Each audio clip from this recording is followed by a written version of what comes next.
నమస్కారం.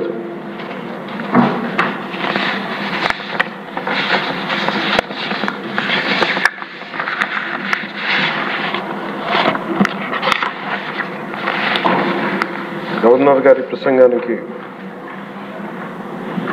ధన్యవాదాలు చెప్తూ ప్రవేశపెట్టిన తీర్మానాన్ని జనసేన పార్టీ తరఫు నుంచి నేను కూడా బలపరుస్తున్నాను. అధ్యక్ష,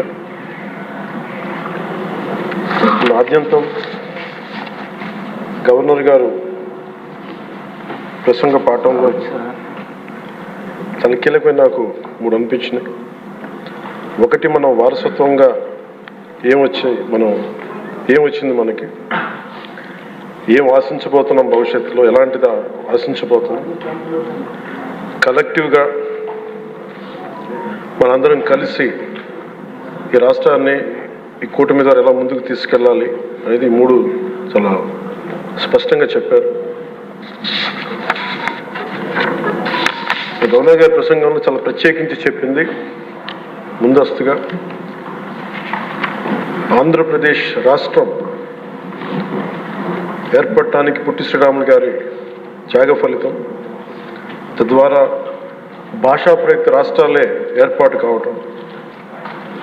అలాగే దానికి ఇంకొకటి నాకు అనిపిస్తుంది అధ్యక్ష, పింగళ వెంకయ్య గారు కూడా అంటే ముఖ్యంగా ఆంధ్రప్రదేశ్ నుంచి వచ్చిన పొట్టి శ్రీరాములు గారు కానీ, మువ్వెన్నెల జెండాను రూపొందించిన పింగళ వెంకయ్య గారు కానీ దేశాన్ని ప్రభావితం చేసే స్థాయి వ్యక్తులు. ఒకరి త్యాగం వల్ల భాషా ప్రయుక్త రాష్ట్రాలు ఏర్పడితే ఇంకొకరి రూపకల్పన వల్ల దేశానికి జెండా వచ్చింది. ఇలాంటి గొప్ప మహానుభావులు పుట్టిన నేల. దామోదరం సంజీవి గారు లాంటి మహానుభావులు సంస్కరణలు తీసుకోవాలి, అలాంటి వారు గొప్ప సంస్కరణలు తీసుకొచ్చిన నేల ఇది. పివి నరసింహారావు గారు, అలాగే శ్రీ ఎన్టీ రామారావు గారు, వీరందరి పరంపరలో ఎప్పుడు ఆంధ్రప్రదేశ్ ముందుకెళ్తూనే ఉంది. అలాగే ఈరోజు ముఖ్యమంత్రి వారి గౌరవ ముఖ్యమంత్రి శ్రీ చంద్రబాబు నాయుడు గారు లేరు, వారి గురించి కూడా చెప్పాల్సి ఈ సందర్భంలో.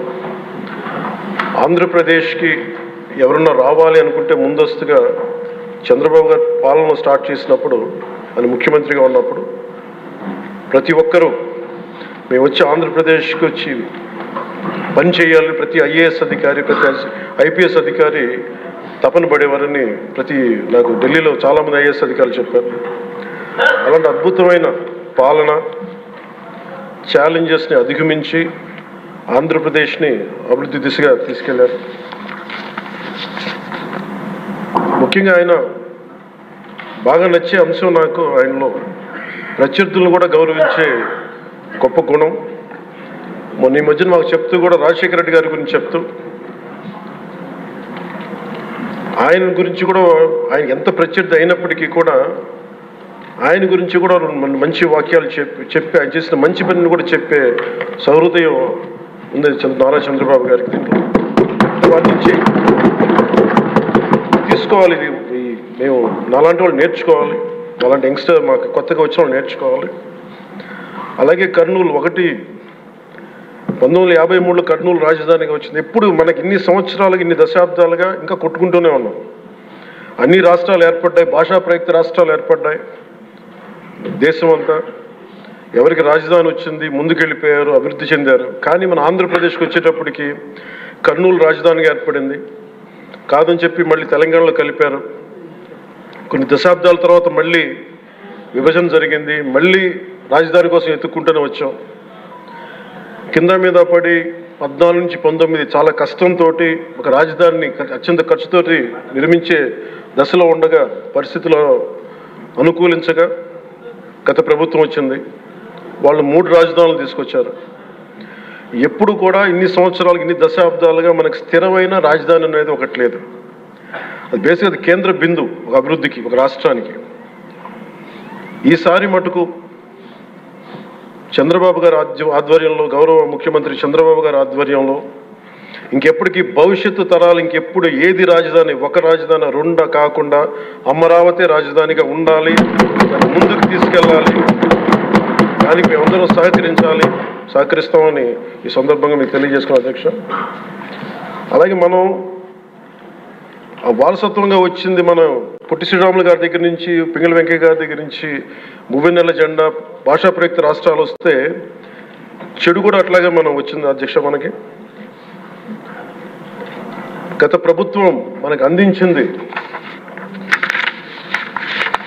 కీలకమైన పోలవరాన్ని పూర్తి చేయకపోవటం, సకాలంలో పోలీసులకు కానీ మిగతా ఉద్యోగులకు కానీ జీతభత్యాలు ఇవ్వలేకపోవటం, అన్ని డిపార్ట్మెంట్స్లో నిధులు మళ్లింపు, కనీస రోడ్లు కానీ బ్రిడ్జెస్ కానీ మౌలిక సదుపాయాలు లేకుండా చేయటం, రివర్స్ టెండరింగ్ అని కానీ వ్యవస్థలను నిర్వీర్యం చేయటం, సహజ వనరుల దోపిడీ, ఎర్రచందనం దోపిడీ, ఋషికొండ ఇలాంటి వైజాగ్లో ఎర్రమట్టి దిబ్బల్ని అడ్డగోలుగా నాశనం చేసేయటం, మద్యం ద్వారా కూర్చోబెట్టి అరాచకాలు చేయటం, పెట్టుబడులు వద్దామని ఎవరైనా వస్తుంటే వాళ్ళు భయపెట్టేసి రివర్స్ టెండరింగ్ అని చెప్పి వారిని పారిపోయేలా చేయటం పారిశ్రామికవేత్తలని.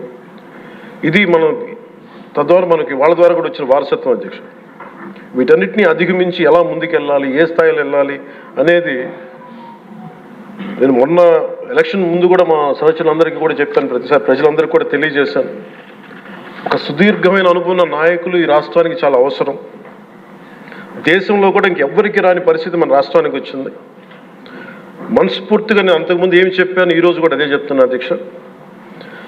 4 దశాబ్దాల సుదీర్ఘ అనుభవం ఉన్న శ్రీ గౌరవ ముఖ్యమంత్రి శ్రీ నారా చంద్రబాబు నాయుడు గారి అధ్యక్షతన, ఆయన లీడర్షిప్ కింద మేమందరం నేర్చుకుని, నాలాంటి వాడుగా నేర్చుకొని కింద పనిచేయడానికి, రాష్ట్రాన్ని అభివృద్ధి వైపు పయనం చేసేలా ముందుకెళ్ళడానికి సంసిద్ధంగా ఉన్నాం.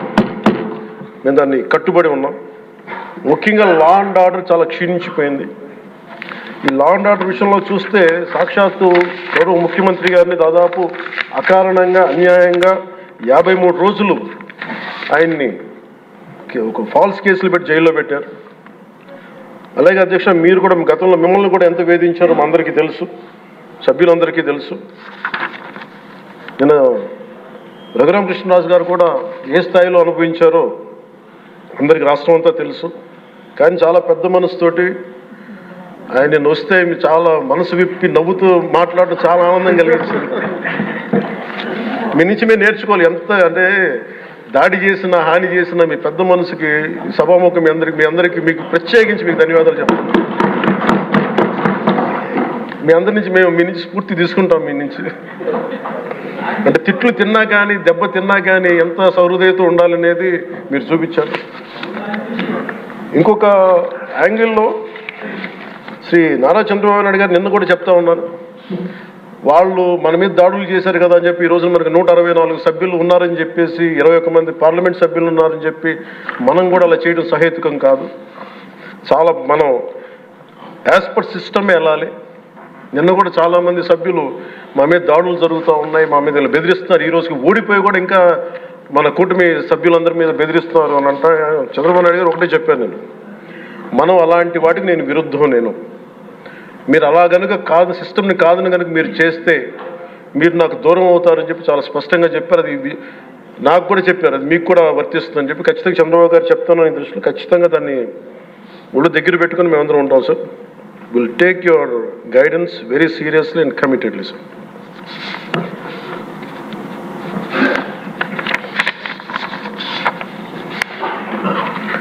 అలాగే కేంద్ర నాయకత్వం నిన్న ఈరోజు ఇందాక న్యూస్లో చూసిన అధ్యక్ష, 15,000 కోట్ల రూపాయలు మన ఏ అమరావతి లేకుండా ఈరోజు వరకు ఇబ్బంది పడతాం, అలాంటి అమరావతికి కేంద్ర మంత్రి మన నాయకులు గౌరవ ప్రధానమంత్రి శ్రీ నరేంద్ర మోదీ గారు బడ్జెట్లో ఈ రోజున 15,000 కోట్ల రూపాయలు అమరావతి కోసం రిలీజ్ చేసినందుకు సహృదయంతో మనస్ఫూర్తిగా కూటమి తరపున మా అందరి తరపున కూడా వారికి ధన్యవాదాలు తెలియజేస్తున్నాం అధ్యక్ష. To Honorable Prime Minister Sri Narendra Modi ji, we are grateful to you, sir, for releasing the funds and will be eternally indebted to you, sir. అలాగే భవిష్యత్తులో అధ్యక్ష చంద్రబాబు గారు కూడా చాలా స్పష్టంగా చెప్పారు నిన్న, ప్రభుత్వంలో భాగస్వామ్యంలో ఉన్న కార్యకర్తలు కానీ, మా సహచర ఎమ్మెల్యేలు కానీ, మీరు వ్యక్తిగతంగా ఏ తప్పులు చేసినా అది ప్రభుత్వం మీద పడుతుంది. అలాంటి తప్పులు జరగకుండా చూసుకోండి. అలాంటివి జరిగితే మటుకు నేను ఎవరైనా స్థనామనం లేకుండా నాకు వాళ్ళకి సిస్టమ్ పనిచేస్తూ ఉంటుంది. అది మీరు అర్థం చేసుకుంటే నేను ఏ ఉద్దేశంతో చెప్తానని చెప్పారు అధ్యక్ష. ఇలాంటి తప్పులు జరిగితే అవి వ్యక్తులు చేసిన తప్పులు పార్టీలకు కానీ ప్రభుత్వానికి కానీ చెడ్డ పేరు రాకూడదు. దాన్ని ఎలా హ్యాండిల్ చేసుకోవాలో జనసేన పార్టీ తరపు నుంచి నేను మా వాళ్ళందరికీ కూడా ఒకటే తెలియజేశాను. మీరు వ్యక్తిగతంగా కనుక ఏదన్నా చేసి అది కూటమి ప్రభుత్వానికి ఇబ్బంది కలిగితే నేను వారిని వదులుకోవడానికి సిద్ధంగా ఉన్నానని చెప్పి చాలా స్పష్టంగా తెలియజేశాను అధ్యక్ష. అది మీరు ఇసుక విధానాల్లో కానీ మైనింగ్ విధానాల్లో కానీ ఏ రకంగానా సరే గత ప్రభుత్వం చేసింది కదా మేము కూడా చేస్తామని ఎవరన్నా నాకు జనసేన పార్టీ తరఫు నుంచి ఎవరన్నా సరే ఉంటే వారిని నియంత్రించే బాధ్యత, వారిని సరిచేసే బాధ్యత మేము తీసుకుంటాం. అలాగే చట్టపరమైన తప్పు జరిగితే చట్టపరంగా ఎలాంటి చర్యలు తీసుకోవాలో అది మాకు కూడా అప్లై చేయండి, నాతో సహా. మేము తప్పు చేస్తే నాతో సహా ఆ చట్టాలు నాకు కూడా అప్లై చేయండి. ఎవరు దీనికి అతీతులు కాదు. దీనికి ముఖ్యంగా ఈ 5 సంవత్సరాల కాలం ఇది హాలిడే కాదు ఎవరికి. మన ముఖ్యమంత్రి గారు కూడా చెప్తా ఉన్నారు, ట్రాఫిక్ జామ్స్ ఎంతసేపు జరుగుతున్నాయి, ఈ ప్రోటోకాల్స్ ప్రకారం సెక్యూరిటీ హ్యాజర్డ్స్లో ఎంతసేపు ట్రాఫిక్ నాపుతున్నారు, ఒక 2-3 నిమిషాల మించి ప్రజలు ఇబ్బంది పడకూడదని పదే స్పష్టంగా చెప్తా ఉన్నారు. అలాగే మన ఎస్కార్ట్ సెక్యూరిటీ వల్ల సామాన్య ప్రజలు ఇబ్బంది పడకూడదని మాకు దృష్టికి తీసుకొచ్చారు. ఖచ్చితంగా దాన్ని మా కింద అధికార యంత్రాంగాన్ని మొత్తానికి తెలియజేశాను సార్. అలాగే ఈరోజు మనకున్నది భవిష్యత్తు బాధ్యత. ఇది కేవలం ఈ హౌస్లో ఉన్న వ్యక్తులకే కాదు అధ్యక్ష, ఇంక్లూడింగ్ బ్యూరోక్రాట్స్కి. గత ప్రభుత్వం చాలా అవుట్రైట్ తప్పులు చేస్తూ ఉంటే కూడా బ్యూరోక్రసీ చాలా వరకు చాలా నిర్లిప్తంగా ఉండిపోయారు అధ్యక్ష. ఒక్క ఐఏఎస్ అధికారి ఏసార్లు రివ్యూ చేసిన ఒక్క ఐఏఎస్ అధికారి పేరు చెప్తా ఉంటారు. ఈ రోజున ఐఏఎస్ అధికారి ఏ శిక్ష పడకుండా వెళ్ళిపోయాడు. ఇలాంటి పరిస్థితులు జరుగుతూ ఉన్నాయి. So bureaucracy also has to take responsibility. And of course media ఏ సమస్యని హైలైట్ చేయాలి, ఏ సమస్యని హైలైట్ చేయకూడదు, ఏది ప్రజలకు అవసరం అనేది మీడియా మీద కూడా బాధ్యత ఉంది అధ్యక్ష. అలాగే సామాజిక మాధ్యమాలని స్థాయి దాటి మాట్లాడితే వారికి ఎలాంటి వాళ్ళని ఎలా పరిమితం చేయాలనేది కూడా ఒకసారి హౌస్ అందరూ ఆలోచించాలి. ఒకసారి దీని మీద ఒక విధి విధానాలు రూపొందించాలని కోరుకున్నాను అధ్యక్ష. అలాగే ముఖ్యంగా ఇక్కడ సభలో ఉన్న మా సహచర ఎమ్మెల్యేలు, గౌరవ ముఖ్యమంత్రి గారు, మేమందరం కూడా వీఆర్ ఆల్ కమిటెడ్ సార్. రాష్ట్ర భవిష్యత్తు కోసం, పునర్నిర్మాణం కోసం మేము సర్వం త్యాగం చేయడానికి సిద్ధంగా ఉన్నాం. తప్పులు జరిగితే వ్యక్తులు తప్పులు అవుతాయి కానీ పార్టీలు తప్పులు అవ్వం. సో ముగింపు వాక్యాలుగా అధ్యక్ష, కవి సామ్రాట్ శ్రీ విశ్వనాథ సత్యనారాయణ గారు చెప్పిన మాట ఒకటి అధ్యక్ష, అన్ని అనర్థాలకి మూలం మానవ ప్రవృత్తి హేతువు కానీ, వాని జాతి కానీ, కులం కానీ, మతం కానీ, ప్రాంతం కానీ కాదు. వ్యక్తులు చేసిన తప్పుల్ని దయచేసి వ్యక్తులకే ఆపాదించాల అధ్యక్ష, పార్టీలకు కాదు. అలాగే ఈ క్రమంలో తప్పులు చేస్తే విధి నీతిలో ఒకటి చెప్తారు, ఒక గ్రామం కోసం ఒక కుటుంబాన్ని, ఒక కుటుంబం కోసం ఒక గ్రామం కోసం ఒక కుటుంబాన్ని, ఒక రాజ్యం కోసం ఒక గ్రామాన్ని వదులుకోక తప్పదు. అలాగే నాలాంటి వాడు కూడా తప్పులు చేసిన అధ్యక్ష చాలా నిస్సందేహంగా నాలాంటి వాడిని కూడా శిక్షించాలి అధ్యక్ష. అలాంటి బలమైన సంకేతం ప్రజలకు పంపించాలి అధ్యక్ష. మేమందరం కూడా తప్పు ఎవరు చేసినా అది మనమే దాన్ని ముందుకు తీసుకెళ్ళకపోతే, నేను కూడా దీనికి సంసిద్ధంగా ఉన్నాను. నా ద్వారా ఏదన్నా తప్పులు జరిగినా, అవకతవకలు జరిగినా నా మీద కూడా చర్యలు తీసుకోవాలి. అది let it be any kind of issues sir. అది నేను నా వంతుగా నేను మీకు తెలియజేస్తున్నాను. I will be liable if I do any mistake as I uphold this as long as I hold this responsibility. అందుకని అందరం కూడా మేము దీన్ని స్ఫూర్తిగా తీసుకొని గౌరవ ముఖ్యమంత్రి శ్రీ చంద్రబాబు గారికి మీ అపారమైన